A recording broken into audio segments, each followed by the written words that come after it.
দেখুন সারা বাংলা জুড়ে একই পরিস্থিতি আপনারা দেখেছেন।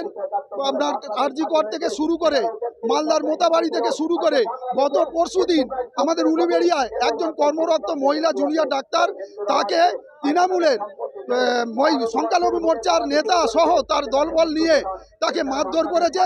শুধু তাই নয়, তাকে শিরোধারী করেছে। আবার এটাও বলা হয়েছে যদি বাইরে কোনো রকম কাউকে প্রকাশ করে তাকে গোপন অঙ্গে রড ঢুকিয়ে মেরে দেওয়ার চক্রান্ত করেছে। তাই বিভিন্ন জায়গায় আমরা যারা ভারতীয় জনতা পার্টি করি, আমাদের কর্মীদের বিভিন্ন থানায় মিথ্যে মামলা দিচ্ছে। শুধু তাই না, আমাদের কর্মীকে গত কয়েকদিন আগে আমতায় দেখেছেন বিজেপির বেশ কিছু কর্মীরা পুজো উপলক্ষে সেখানে বাতি দিতে গেছিল মন্দিরে, তাকে পুলিশ নির্মমভাবে লাঠিচার্জ করেছে। তাই ধিক্কার জানাই এই এসপিকে, ধিক্কার জানাই এই পুলিশ মন্ত্রীকে, ধিক্কার জানাই প্রতিটা থানার ওসিআইসিদের। নিরাপত্তা নিয়ে পুরোটাই প্রশ্ন আছে, এখানে কোনো নিরাপত্তা নেই।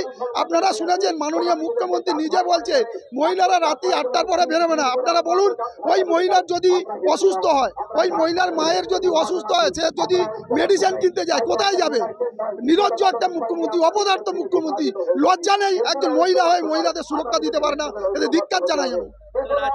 রাজ্যের মানুষকে সুরক্ষা দিতে পারছে না পুলিশ। আজকে বলুন তো, পুলিশেরও নিরাপত্তা নেই, পুলিশকে টেবিলের তলায় লুকাতে হচ্ছে। আজকে ধিক্কার জানাই এই সরকারকে।